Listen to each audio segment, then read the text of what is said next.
ici à EDC Potos. Je suis heureux encore ce matin d'être avec vous, le peuple de Dieu. Et ce n'est pas un hasard si nous sommes là. Amen. Amen. Oh, il y a un peuple de Dieu ici ou il n'y a pas un peuple de Dieu ici? Ils sont là ou ils ne sont pas là? Voilà, ils sont là. Amen. Est-ce qu'on peut acclamer le Seigneur? Seigneur, alors ce matin, on va introduire un nouveau thème qui va prendre plusieurs semaines sûrement. C'est un rapport avec le disciple que nous sommes. Et j'ai prié le Seigneur tout au long de la semaine pour dire, mais qu'est-ce que je vais dire? Qu'est-ce que je vais encore aborder? Quel sujet? Et j'ai commencé à avoir des pensées qui sont montées dans mon cœur concernant le disciple. Le disciple, ce n'est pas celui qui vient à l'église tous les dimanches. Ce n'est pas lui le disciple. On nous appelle les disciples de Christ, n'est-ce pas? Nous sommes l'église des disciples. Donc, vous tous là, vous êtes des disciples. Mais vous n'êtes pas des disciples parce que vous venez tous les jours ou tous les dimanches à l'église. On verra ce qui est un disciple. Et on va suivre le chemin de quelqu'un. On va voir comment il a grandi. Comment il est né. Comment il a grandi. Comment il a vieilli. Et comment il a payé le prix du disciple. Parce que c'est important. C'est important de comprendre que lorsqu'on est disciple, on ne stagne pas, on grandit, on se développe. Même si on devient disciple quand on est vieux, on continue de grandir. On naît et on grandit. Amen. Et la croissance du disciple doit se voir. Il fait des exploits, il fait aussi des erreurs. Il échoue parfois. Mais il ne doit pas s'arrêter, il doit continuer la marche. Parce que c'est avec toutes ces choses-là, vous vous souvenez des batailles du désert, on a parlé de ça. Donc c'est toutes ces choses-là qui amènent à fortifier le disciple. Parce que les batailles qu'il a combattues avant lui ont rendu plus fort. Au point que quand les nouvelles batailles vont arriver, il est suffisamment fort pour encore combattre la bataille. Et il sait qu'il a la victoire. Amen. Donc, le disciple n'est pas statique. Il n'est pas sur place. Ce n'est pas quelqu'un qui est bébé, 50 ans, il est pareil. Non, il change. Quand tu regardes un disciple, il change au cours du temps. Et si vous voyez un disciple changer au cours du temps, il ne faut pas l'incriminer en disant, mais lui aussi, qu'est-ce qu'il veut montrer? Non, ce n'est pas qu'il veut montrer quelque chose. C'est normal, il doit changer. Alléluia. Un disciple doit changer, il change. Il ne reste pas stable. Si tu vois un disciple aujourd'hui, la semaine prochaine, il sera différent. L'année prochaine, il sera différent. Dans 5 ans, il sera différent. Mais si tu vois un disciple qui pendant 5 ans est pareil, il y a problème. Il y a problème. Ça veut dire que pendant 5 ans, la croissance est bloquée. Il n'a pas grandi. Alléluia. Oui. Pendant 5 ans, la croissance est bloquée, il n'a pas grandi. Il est resté stable. Il y a un problème. Il y a quelque chose qui se passe qui n'est pas normal. Le disciple doit grandir. Et le disciple doit avoir des problèmes. Parce qu'en fait, les problèmes lui font grandir. Vous ne savez pas que les problèmes font grandir. Les problèmes lui font grandir, le disciple. Alléluia. Ok, donc on va lire Luc 5. Le thème sur lequel on va commencer à aborder, c'est sur les pas du disciple Pierre. Ou on va même dire sur les pas du disciple Simon-Pierre. Voilà. Parce que nous, quand on lit la Bible, on entend seulement l'apôtre Pierre. L'apôtre Pierre. L'apôtre Pierre. Oui, c'est bien. On voit qu'il est apôtre, mais franchement, avant que l'apostolat ne se confirme, Pierre a traversé des moments. Hein. Il a fait plein de gaffes. Il a fait aussi des erreurs. Mais il a aussi eu des victoires. Hein? Il a eu des révélations extraordinaires. Mais il a aussi renié Jésus. Donc on voit que le disciple Pierre, avant que l'apostolat ne se confirme, on va le voir, a eu un cheminement. Parfois, quand tu peux regarder comme ça, tu dis non, lui, là, est-ce qu'il était même converti, quoi? Vraiment, vraiment. Quelqu'un qui marche avec Jésus, comment il peut faire de telles erreurs? Comment il peut manquer de foi à ce point-là? Jésus est devant lui, il manque de foi. C'est pas possible. Là, c'est nous. Nous, aujourd'hui, les disciples du 20e, du 21e siècle, on pense que c'était facile la vie de Pierre. Mais la vie de Pierre n'a pas été facile. Il devait combattre avec tout ce qu'il avait appris dans la tête, tout ce qu'il connaissait de Dieu. Mais il devait aussi combattre avec tout son arrière-plan pour essayer de comprendre ce nouveau Jésus, cette nouvelle doctrine que Jésus est en train de nous enseigner. À un moment, il a eu des doutes. Mais à un moment, il y a eu des éclats de révélation. Tout ça, c'était la croissance. Et puis, vous allez voir maintenant ce Pierre, apôtre confirmé, dans le livre des Actes, où tu ne reconnais plus Pierre. Tu dis, mais attends, celui-là qui a régné Jésus, est-ce que c'est le même type ou bien c'est deux personnes différentes? Est-ce que c'est le même? Non, ça ne doit pas être le même. Il y a quelque chose qui s'est passé. Amen. Donc, le disciple grandit. Il ne peut pas être le même 20 ans après. Il doit grandir pour devenir un géant. C'est-à-dire un grand. Quelqu'un à qui Jésus confie la responsabilité et qui est capable de la porter. C'est lui le disciple. Parce que le disciple a pour but de relayer le maître. Il n'a pas pour but de rester disciple toute la vie. C'est-à-dire enfant pour toujours. Non, il doit grandir et prendre le relais du maître. C'est ça le disciple. Donc il faut que le disciple change. Il faut qu'il grandisse. Il faut qu'il grandisse dans sa compréhension de la parole de Dieu. Il faut qu'il grandisse dans sa connaissance de Dieu. Il faut qu'il grandisse dans sa manière de prier. Il faut qu'il grandisse dans sa gestion des autres. Parce que le disciple, il n'est pas seul. Le disciple est avec les autres. Un disciple solitaire, ce n'est pas ce que Jésus nous a enseigné. Le disciple est avec les autres. Et quand on est avec les autres, d'ailleurs, on peut ne pas aimer ce qu'un autre a dit ou ce qu'il a fait. Mais je reste disciple et je dois grandir. Et comme on a appris la dernière fois, qu'est-ce que Dieu veut me dire dans cette situation? Amen? Amen. Alors lisons. Je suis dans le livre de Luc 5, du verset 1 au verset 9. Je veux dire dans la version Parole de vie. Un jour, Jésus est au bord du lac de Génézareth. Une foule nombreuse est tout près de lui pour écouter la parole de Dieu. Jésus voit deux barques au bord du lac. Les pêcheurs en sont descendus et ils lavent leurs filets.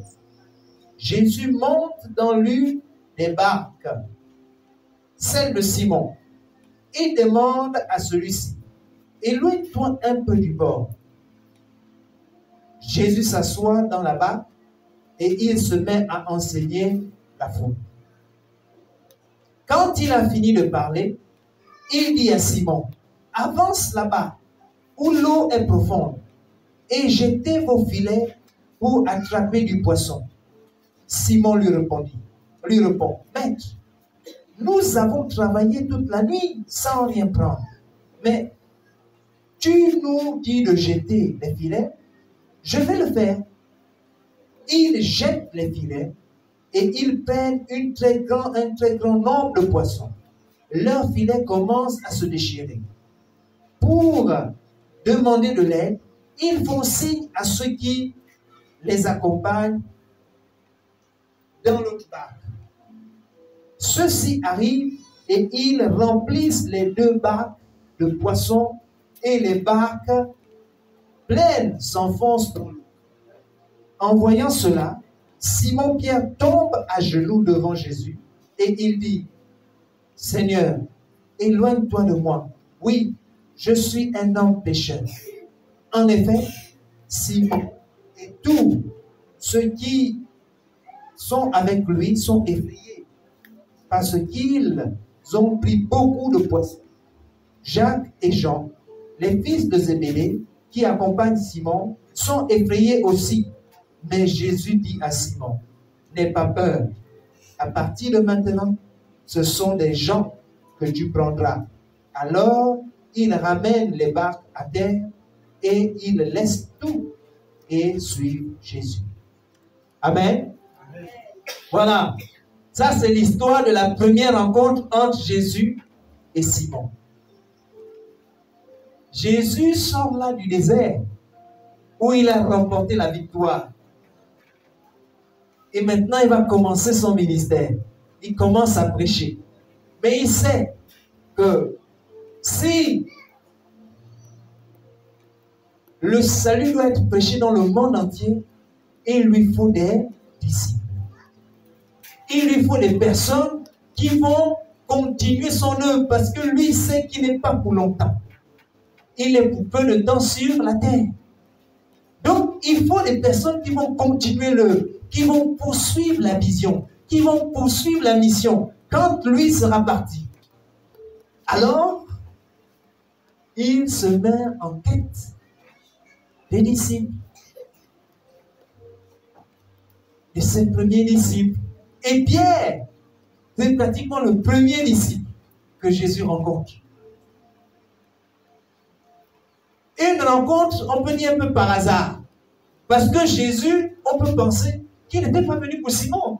Il était venu pour prêcher. Et comme Simon était là en train de laver ses filets, parce qu'il avait pêché toute la nuit, pour ceux qui ont déjà fait la pêche, ils savent que quand tu arrives avec les filets, tu dois nettoyer les filets. Il faut que les filets soient propres pour que demain, pour que le soir, quand vous repartez, tout est OK. On arrange, on nettoie, on enlève les brindilles qui sont collées sur les filets. Donc, c'est un long boulot. Et ils sont là. Mais Jésus est en train de prêcher. Il se rend compte qu'il y a trop de foule qui le presse. Alors, il dit à Simon, il monte sur la pirogue de Simon, il dit, Simon, recule un peu pour que j'ai un peu de l'espace pour prêcher à la foule. Et vous savez pourquoi on met l'estrade ici? C'est pour qu'on soit un peu élevé, pour que la voix porte, afin que tous ceux qui sont là écoutent. Donc c'est la même chose que Jésus a fait. Jusque-là, rien qui concerne Simon, quoi. Simon est juste un pécheur qui est là, en train de faire son travail. Et Jésus prêche. Et quand Jésus finit de prêcher, il se tourne vers Simon, il dit, Simon, viens, avance un peu au large, tu vas jeter tes filets pour faire la pêche. Attends, Simon le spécialiste, il dit, mais Jésus, en fait, toute la nuit, tu nous vois en train de laver les filets, toute la nuit, on a pêché, on n'a même pas eu un seul frétin. Rien. Aucun frétin. Lui, le spécialiste, dit, non, peut-être que la marée n'est pas bonne. Peut-être que la marée n'est pas bonne. Ou les courants ne sont pas bons. Ce n'est pas la bonne période pour faire la pêche. Mais bon, on a quand même travaillé toute la nuit. Vous savez, les pêcheurs, ils ont toutes des explications. Ils savent quand le poisson est là, quand le poisson n'est pas là. Tout ça, ils connaissent, ils ont l'habitude. Donc, peut-être Simon a raisonné comme ça, en disant, oui, mais la marée n'est pas bonne. La lune n'est pas en bon endroit. Les poissons ont déjà migré vers le nord ou vers le sud. Donc c'est pour ça que toute la nuit, on a essayé, on a fait toutes les techniques qu'on avait, on n'a pas pu prendre quoi que ce soit. Et puis, il ajoute, mais bon, comme toi le maître, tu me le demandes, je vais le faire. Alléluia. Il vient d'écouter la parole. Jésus était en train de prêcher. Quand Jésus prêchait à la foule, mais Simon écoutait aussi. Malgré le fait qu'il travaillait, il écoutait Simon d'une oreille. Et puis là, il vient d'ajouter un autre élément. Il a obéi à la parole de Jésus.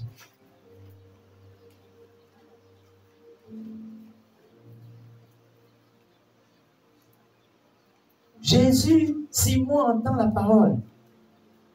Et Jésus lui dit, va, jette. Il obéit.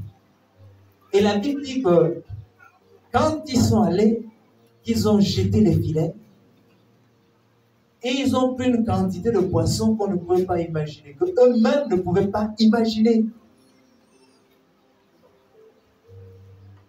Ils étaient obligés d'appeler notre pirogue pour venir les aider à soulever ce poisson-là. Quand Pierre a vu ça,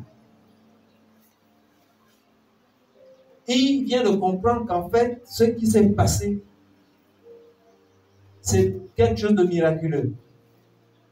En logique, c'est pendant la nuit qu'on pêche beaucoup de poissons, pas pendant la journée. Pas pendant que la foule est là en train de faire le bruit. Quel poisson vient quand la foule est là en train de faire le bruit?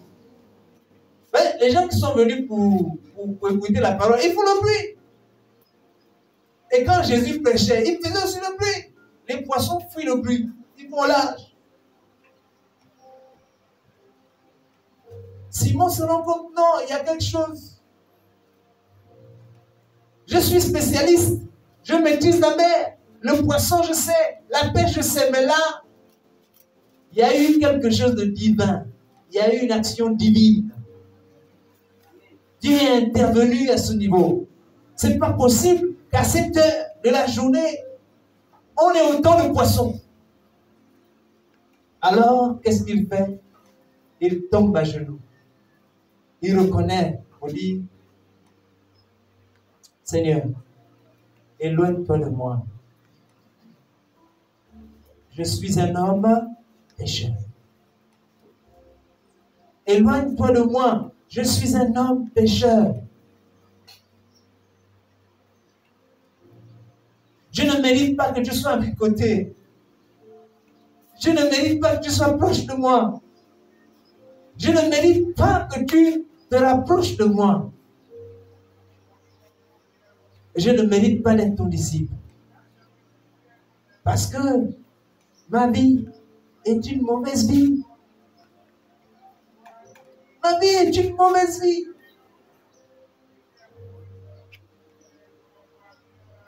Alléluia.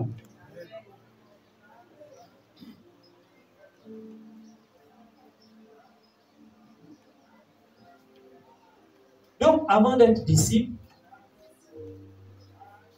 tous autant que nous sommes, notre vie sont des vies de mauvaise qualité. Peut-être nous sommes même disciples d'autre chose ou de quelqu'un d'autre qui nous conduit vers des choses bizarres. Avant d'être disciples de Christ, nous étions pour la plupart éloignés de Dieu.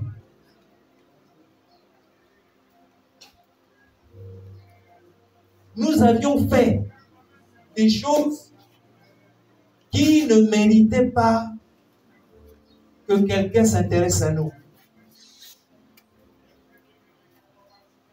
Pour d'aucuns, ils ont volé. Pour d'autres, ils ont tué. Ils ont menti. Parce que le cœur de l'homme est enclin à faire des mauvaises choses. Je suivais un pasteur un jour et il disait que, vous savez, si on ne fait pas d'effort, si tu mets un bateau sur l'eau, et si tu ne fais pas l'effort pour ramer, le bateau va dériver. Mais en fait, dériver là, c'est aller dans le mauvais sens. Si c'est un gros bateau, il va chavirer. Si c'est un petit bateau, il va se renverser. Ok? pour que le bateau garde le cap, il faut mettre un peu d'effort. Il faut ramer. C'est pareil aussi pour ceux qui conduisent. Il suffit juste que tu enlèves les pieds du volant, les mains du volant, et que tu laisses ta voiture partir toute seule, elle va dévier à gauche ou à droite. Elle va cogner les autres ou elle va se renverser dans le ravin. Pourquoi? Parce que les choses, quand elles ne sont pas dirigées correctement, elles vont virer. C'est-à-dire, c'est comme si la nature est programmée pour ne pas aller dans le bon sens. Et on vire toujours du mauvais côté. Tu peux dire non, en tout cas moi, vous savez, je suis quelqu'un de foi, j'obéis à mes parents, je me soumets, je respecte l'autorité. Oui, mais à un moment donné, tu vas te rendre compte, si tu réfléchis, que tu ne te soumets plus à l'autorité. Tu n'obéis plus aux parents. Tu commences à faire des choses, même que toi-même, tu sens que ce n'est pas bon. Et quand tu as fini de les faire, tu les regrettes. Parce qu'en fait, le cœur est enclin à aller vers le mauvais. À prendre des mauvais chemins.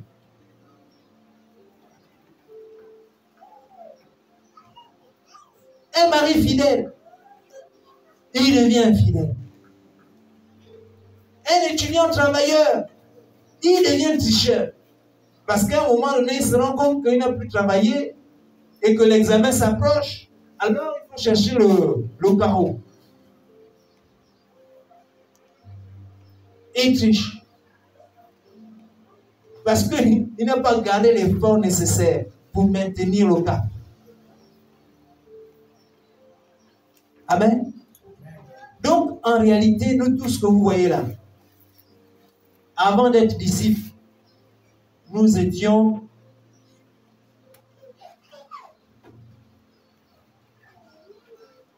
mauvais,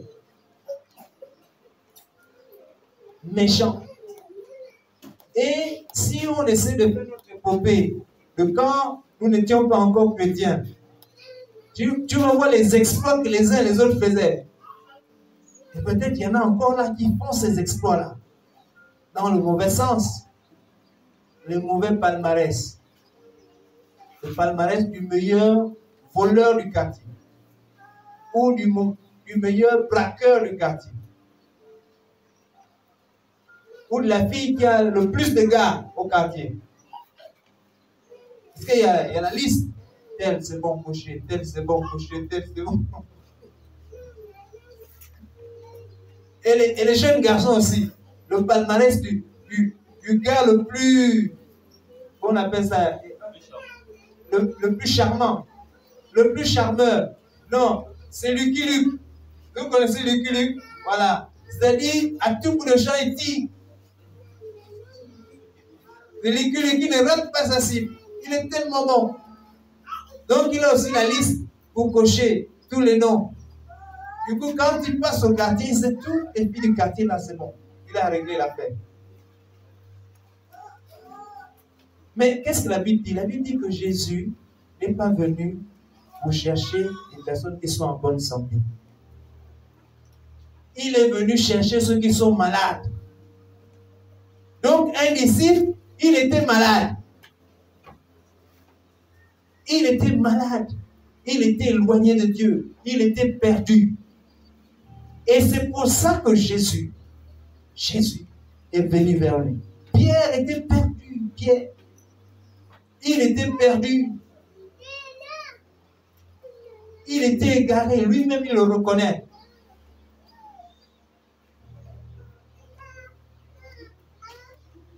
Il était égaré.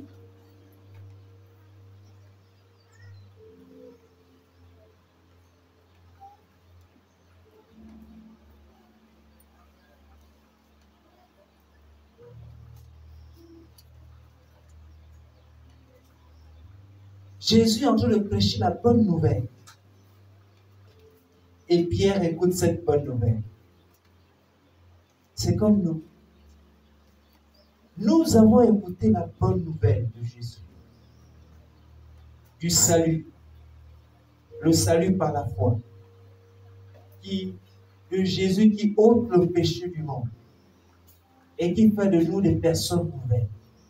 La nouvelle naissance. Voilà la clé pour devenir disciple. Le disciple a écouté.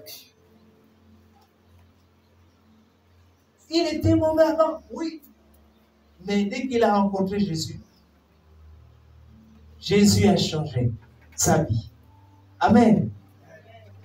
Alléluia. Dès qu'il a rencontré Jésus, Jésus a changé sa vie. C'est ce qui s'est passé avec Pierre.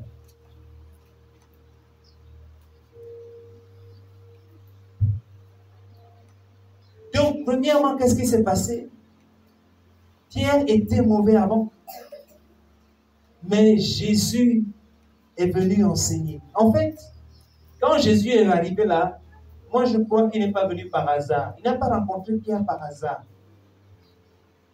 Il avait déjà ciblé Pierre. Parce que la Bible dit que personne ne peut venir à lui si Dieu ne l'attire. Amen. Jésus est en train de préparer un ministère. On me dit quoi? Jésus portait, on va dire, on ne va pas préparer un ministère. Il portait une vision qui va traverser les siècles. Il portait une vision planétaire qui va toucher le monde entier.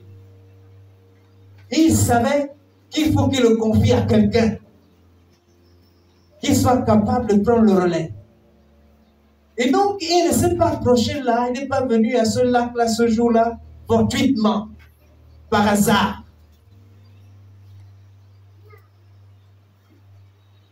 Parce que avant qu'on ne soit formé dans le ventre de notre mère, Dieu nous connaissait. Alléluia. Il nous connaissait. Donc, il connaissait Pierre avant.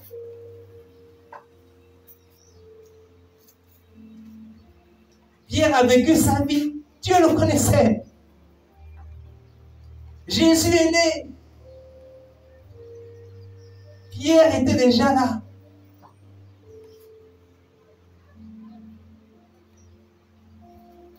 Et ce jour, Jésus s'approche de Pierre parce qu'il sait que c'est à lui là.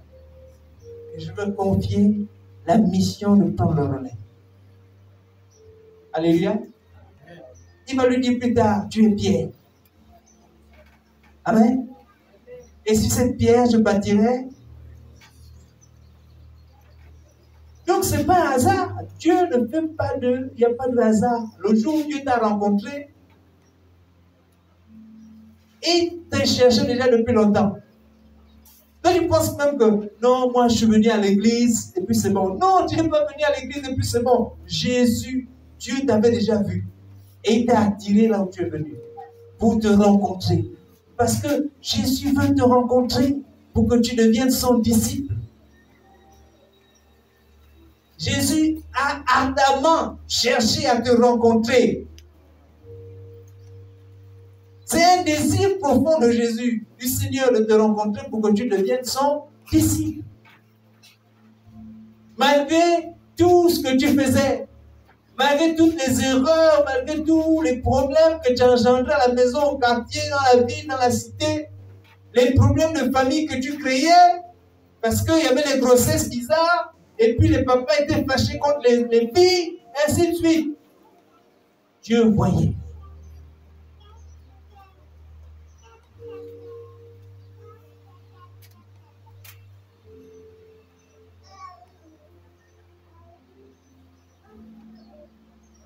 Avant que je n'accepte le Seigneur, la foudre est venue frapper chez nous à la maison.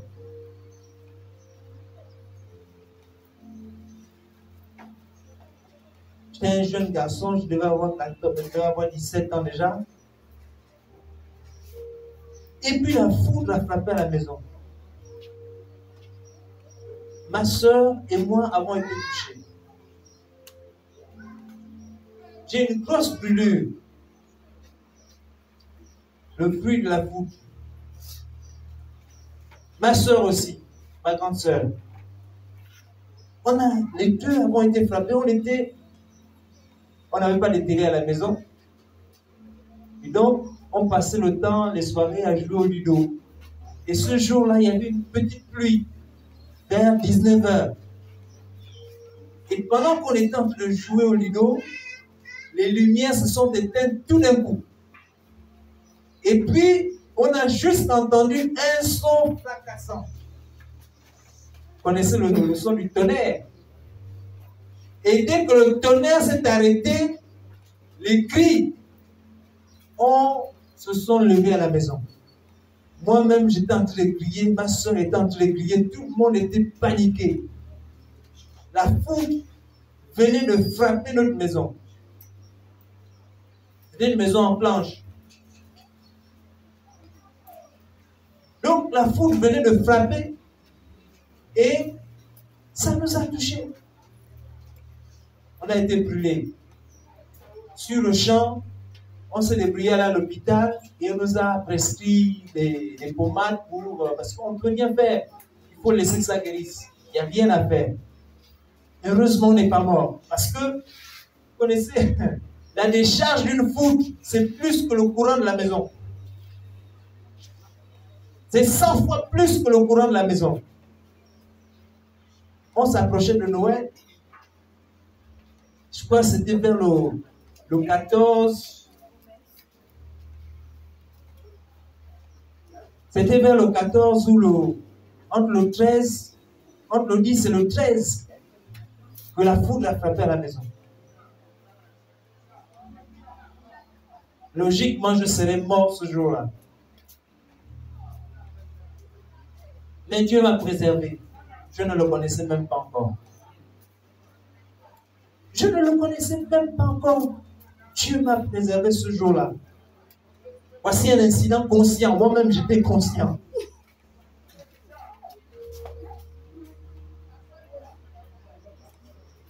Amen. Donc, ce n'est pas un hasard si Dieu nous rencontre. Ce n'est pas un hasard.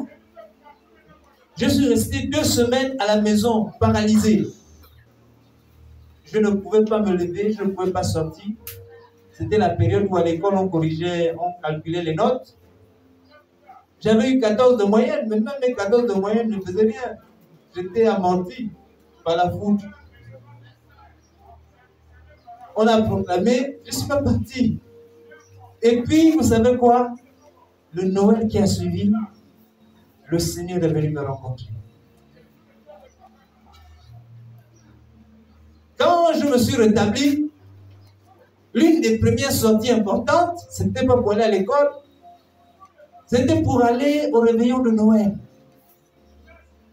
C'est là une soeur du quartier, une amie du quartier, une voisine m'a invité à l'église, à son église. J'appelais ça ton église. Et j'ai écouté ce jour-là.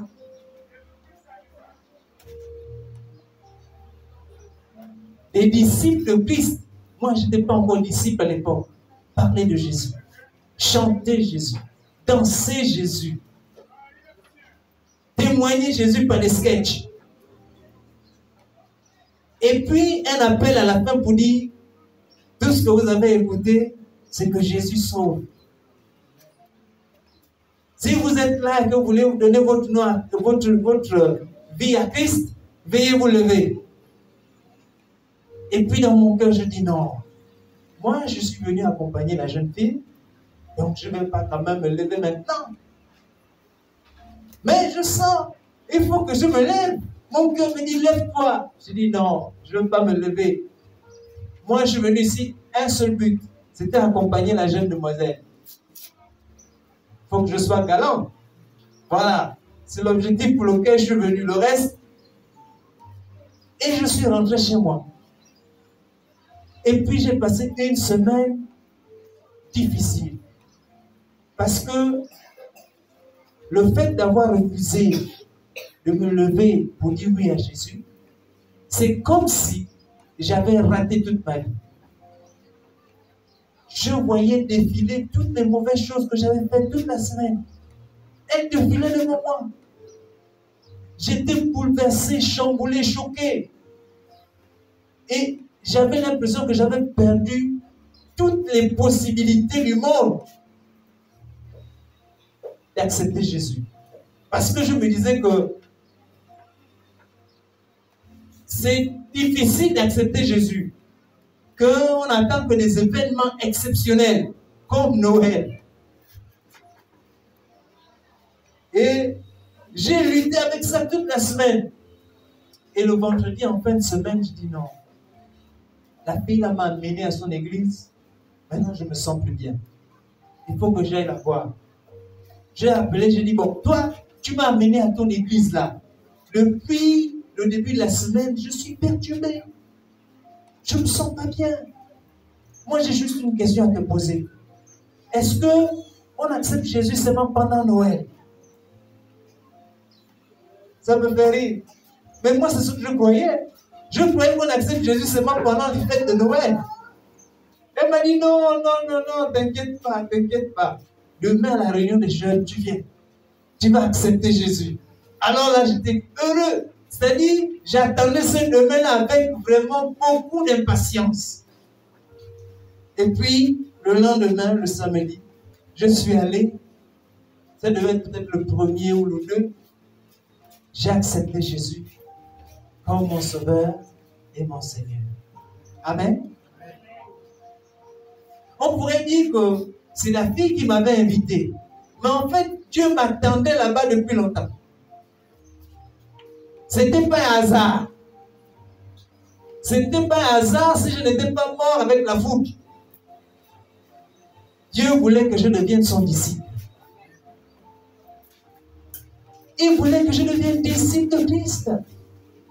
C'était son projet. C'était son plan. Lui-même, il avait planifié ça, il a préparé ça, il a organisé ça. Moi, je n'étais même pas informé. Je pensais que j'étais fort et intelligent. Je n'étais pas informé de ça. Alléluia. Pierre, ici, c'est la même chose. Pierre n'était pas informé de ce qui se passait, mais Jésus savait qu'il s'il était venu là, c'est pour Pierre. Il a prêché à tout le monde. À qui? À la fin, il a dit, je ferai de toi pécheur d'homme. C'est à Pierre. Alléluia. Oui, c'est à Pierre. Donc Dieu savait que ce jour-là, c'était le jour de Pierre. Pierre ne savait pas.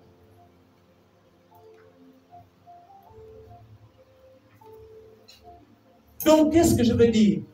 Tu n'es pas devenu disciple parce que toi-même tu voulais, parce que les parents voulaient, parce que non. Ou encore, pour ceux qui ne sont pas encore disciples, on ne devient pas disciple parce que nous-mêmes on veut, bon non, pour le moment, je ne suis pas encore prêt. Le jour que je serai prêt, on verra si je dois accepter Jésus ou pas. Non, en fait, c'est faux. C'est Jésus lui-même qui te cherche et qui te trouve. Parce qu'il veut faire de toi un disciple. Parce qu'il a un plan avec toi. Il a un projet bien clair avec toi. Ce n'est pas un hasard si tu es là. Ce n'est pas un hasard si Jésus te cherche. Ce n'est pas un hasard si Jésus t'a rencontré. Ce n'est pas un hasard. Il a un plan.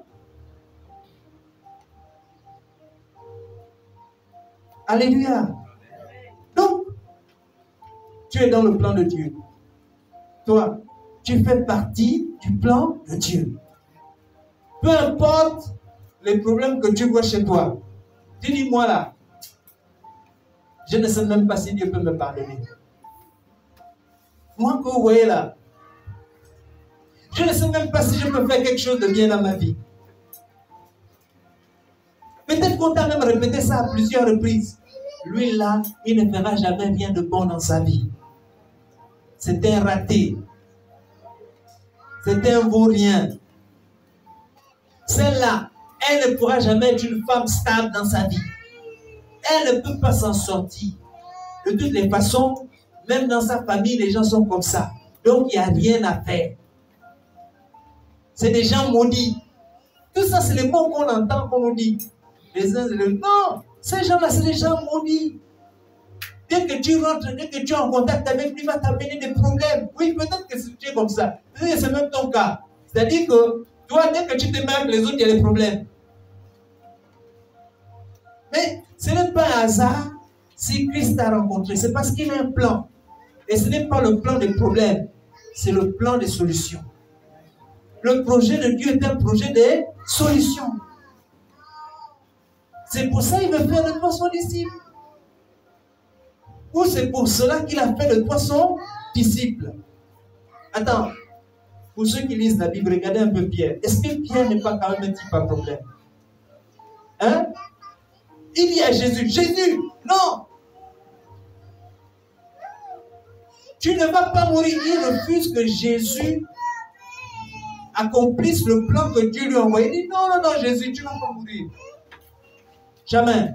Si c'est moi qui suis là, s'il faut mourir avec toi, je vais mourir avec toi. Le gars, dès qu'on a dit, mais toi là, toi tu étais avec Jésus. Il dit, oh, maman, attention à ce que tu dis. Parce que parfois vous racontez des histoires sur les gens.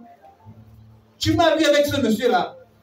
Il s'esquive, il essaie de se cacher. Moi, regarde, non, le type là, il ressemble à Jésus. Il parle comme Jésus. Il s'assoit même comme Jésus. Une autre femme vient. Toi, là, on dirait que tu étais avec Jésus aussi. Il dit, hey, femme, attention, attention. Attention à ce que tu dis.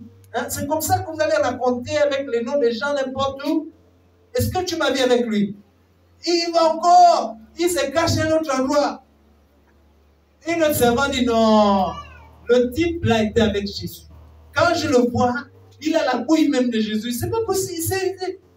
Il parlait qu'il pouvait se cacher. Jésus avait dit tu vas me renier. Il a renié Jésus. Regardez un type comme ça. Est-ce qu'il est même digne de confiance?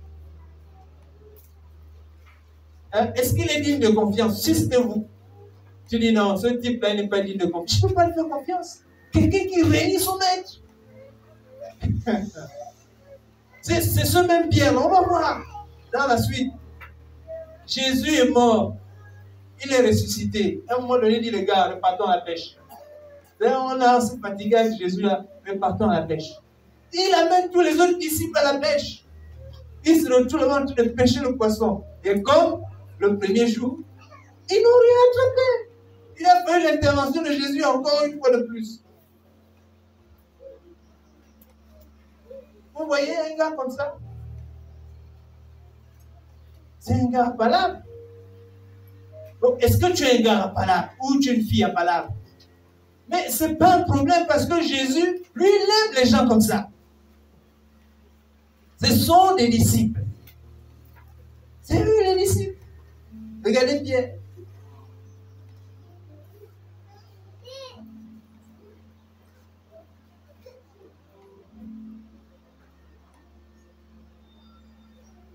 Mais Pierre aussi fait des choses audacieuses. Un fantôme en train de marcher sur l'eau. Et ils sont dans la pirogue tranquille. Et le fantôme dit, c'est moi Jésus, n'ayez pas peur. Parce que tous dans la pirogue pensaient que c'était un fantôme. Et Pierre dit, bon, Seigneur, si c'est toi, permets que je sorte la pirogue et que je marche sur l'eau comme toi. Vous voyez, ça c'est malade. Il est un peu dévissé dans la tête. Et Jésus lui dit, viens. Ce n'était pas un fantôme, c'était Jésus. Lui aussi met le pied. Il commence à marcher sur l'eau. Amen. Donc, vous voyez que Pierre, ça je suis en train de balayer un peu l'histoire pour que vous compreniez quel est le type de Pierre. Nous sommes en train d'introduire. Mais la vie de Pierre n'a pas été une vie calme et paisible. C'était une vie mouvementée et agitée. Il a eu des temps difficiles, mais il a aussi des temps heureux. Il a aussi eu des moments d'exception. Dieu lui a révélé des choses, il a découvert des choses avec Dieu. Comme notre vie aussi. Donc, ce n'est pas parce que tu as échoué une fois que tu n'es plus disciple de Christ. Amen. Ce n'est pas parce que tu as fait une erreur que tu n'es plus disciple de Christ.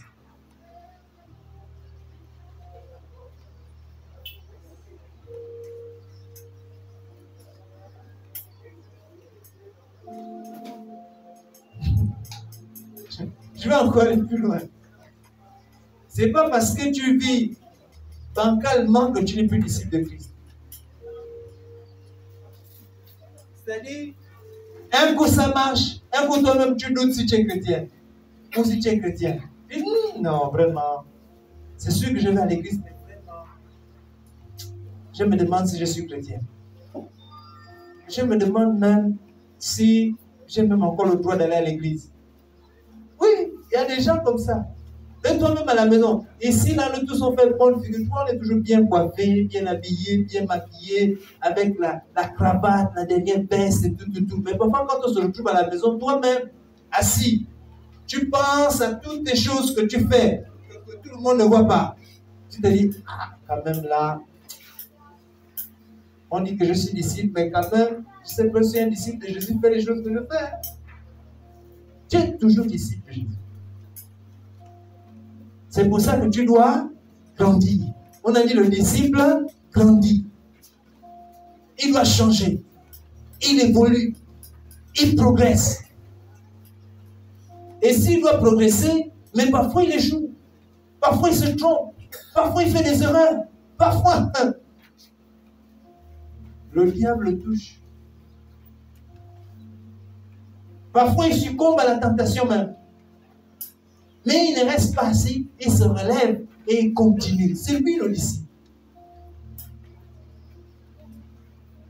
La Bible dit que c'est celui qui persévérera jusqu'à la fin qui sera sauvé. Qu'est-ce que ça veut dire persévérer?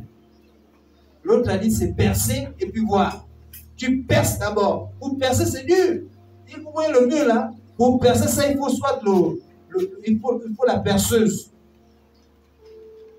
Ou encore, il faut la masse. Si tu prends juste une massette, ça ne suffit pas. Il faut une grosse masse. Moi, j'ai un gros marteau là-bas, comme ça là. Quand tu mets, il faut percer le mur là seulement. Donc, c'est dur. Mais on perce pour voir. Persévérer, c'est tenir bon. Tenir bon. Même dans les moments les plus difficiles. C'est ça, persévérer. Donc, aujourd'hui, ce que je veux juste nous dire, c'est que ce n'est pas par hasard si tu es devenu disciple de Christ. Ce n'est pas de ton propre vouloir. Dieu l'a voulu. Et s'il a voulu, il a un plan pour toi.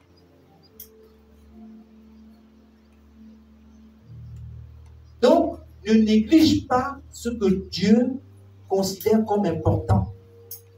Parce que nous, souvent, on néglige, on méprise, on ne donne pas de la valeur. Tu es disciple de Christ, pour le Seigneur, ça a une grande valeur. C'est très important pour le Seigneur. Parce qu'il a donné la vie de son Fils pour ça. Pour que tu deviennes disciple. Donc, il faut que toi, tu donnes de la valeur. C'est important.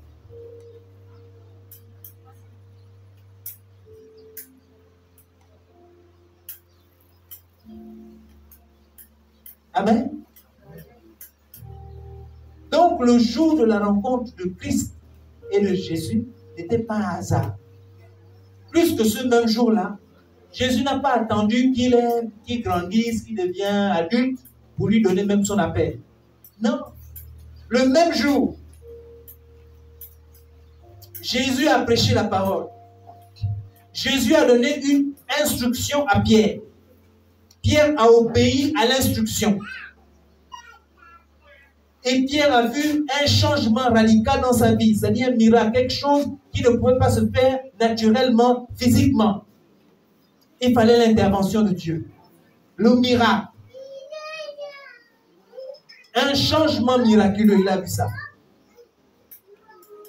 Et puis, Pierre reconnaît la seigneurie et la sainteté de Jésus.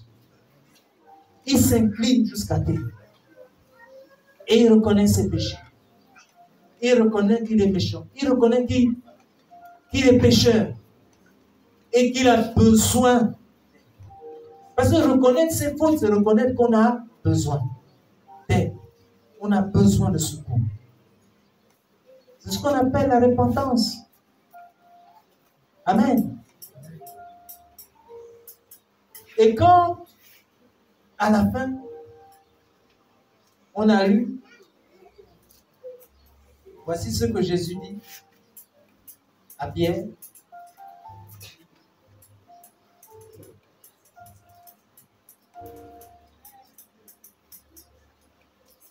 Verset 8.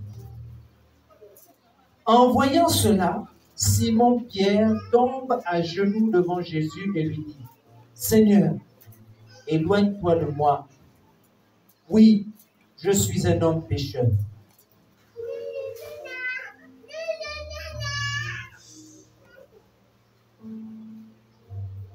Et voici ce que Jésus dit au verset 10. Mais Jésus dit à Simon, n'aie pas peur. À partir de maintenant, ce sont des gens que tu prendras. Amen. Jésus vient ici d'annoncer à Jésus quelle est la mission qu'il a accomplie. Qu'est-ce qu'il va dorénavant faire?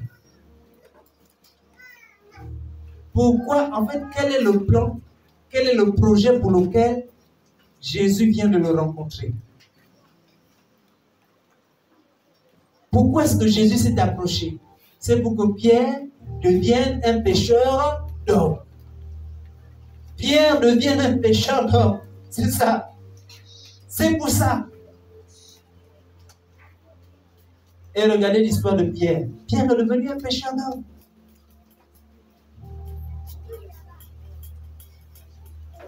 Pierre est devenu un pêcheur d'hommes. Alléluia. Alors,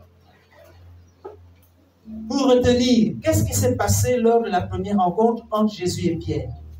La première rencontre, c'est que, qu'est-ce que Pierre a fait? Pierre a écouté ou entendu la parole. Deuxièmement, il a obéi à la parole. Troisièmement, il a vu un changement miraculeux dans sa vie.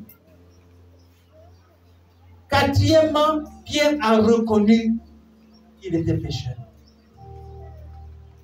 Et le point 5, ce n'est plus Pierre qui parle.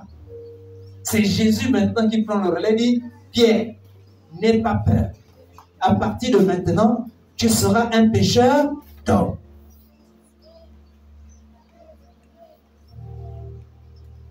Donc, si Dieu t'a appelé, si tu as rencontré Jésus, tu as aussi reçu la paix. Pourquoi? Peut-être que le jour-là que tu l'as rencontré, tu n'as pas entendu. Alors il faut demander à Jésus pour dire, Seigneur, le jour que tu m'as rencontré, tu m'as normalement dit quel était mon appel. C'est-à-dire quelle est la raison pour laquelle je suis sur terre et quelle est la raison pour laquelle tu m'as sauvé. Alors, j'ai besoin de savoir. Amen. Parce que tu as un appel. Et c'est ça qui rentre dans le plan de Dieu. C'est ça le projet de Dieu. C'est que tu réponds à cet appel-là. C'est pour ça que Jésus est venu juste sur la terre jusqu'à toi. Il aurait pu s'arrêter plus loin. Ne pas venir dans ta maison, ne pas venir dans ton quartier, ne pas venir dans ta famille. Mais s'il est arrivé jusque dans ta famille, te rencontrer, c'est qu'il a un plan. Donc, le plan de Dieu n'est pas que tu restes là indéfiniment comme ça. Non. Le projet de Dieu, c'est que tu grandisses, que tu te développes et que tu deviennes, à un moment donné, capable de poursuivre la mission que Jésus t'a confiée. De prendre le relais de Jésus. Parce que quand toute cette génération va passer, les vieux qui sont là, les jeunes doivent poursuivre. Amen.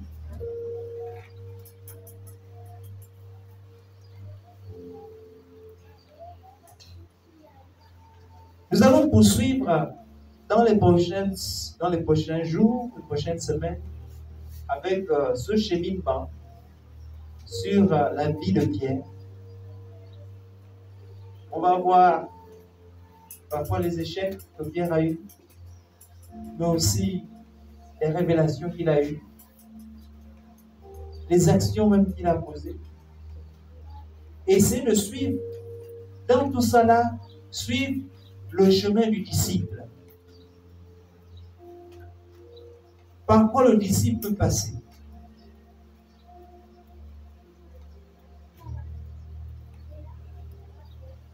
Parce que Pierre, après, il a vieilli et il est mort crucifié.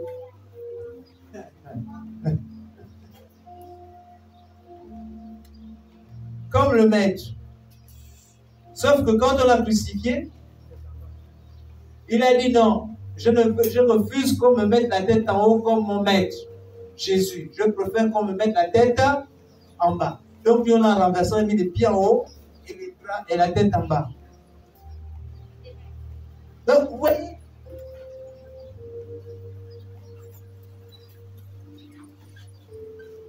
parcourir l'histoire de Pierre, c'est parcourir l'histoire d'un disciple. Donc, nous souvent dit l'apôtre Pierre, l'apôtre Pierre, l'apôtre Pierre. Mais avant d'être l'apôtre accompli, qui décide au moment de mourir, de dire non, je vais mourir comme mon maître, mais un peu différemment. Et il a fallu qu'il fasse les progrès d'un disciple jusqu'à ce qu'il devienne un apôtre accompli. Et nous avons besoin de faire ce chemin-là. Parce qu'aujourd'hui, les chrétiens sont, comment dire,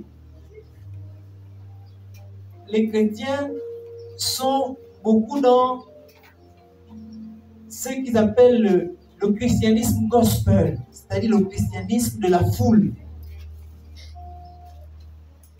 Oh, faya, faya, faya, faya, faya. Mais quand tu regardes la vie et le cheminement, il n'y a pas de consistance. Ça ne ressemble pas à la vie d'un disciple. Ce n'est pas ce que nous voulons. Nous voulons que le disciple, le Christ que nous sommes, puissions avoir de la consistance. Puissions mesurer le chemin ou les sentiers par lesquels nous passons. Et comment est-ce que Dieu nous enseigne au fur et à mesure que nous grandissons. Pour que, à un moment donné, quand il n'y aura plus de père pour prendre soin des fils, mais moi je prends le relais en tant que père parce que j'ai été un fils. Ou encore on va aller plus loin en disant, moi qui étais un disciple, je prends le relais en tant que maître pour m'occuper des autres disciples ou des jeunes disciples. C'est pour ça qu'on est disciple. Un bon disciple sera un bon coach ou un bon maître. Un mauvais disciple sera aussi un mauvais maître. Puisqu'il va transmettre que ce qu'il a reçu. Donc nous avons besoin de suivre le chemin du disciple. Et Pierre est un bon exemple. Je remercie le Seigneur de nous avoir orientés vers ce chemin-là.